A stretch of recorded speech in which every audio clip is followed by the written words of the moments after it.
Masyadong close up. Simple, no? Not so close. Simple. Ano, Kasi yung kaldero aabutin.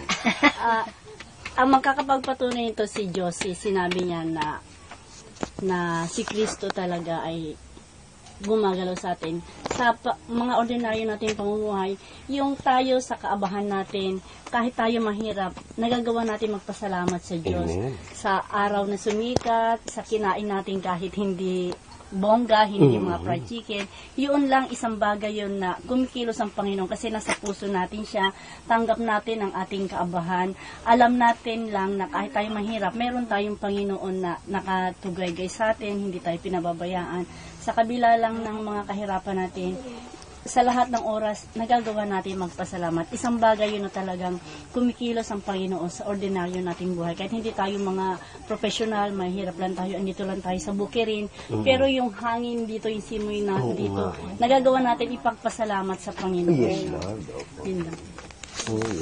Oo.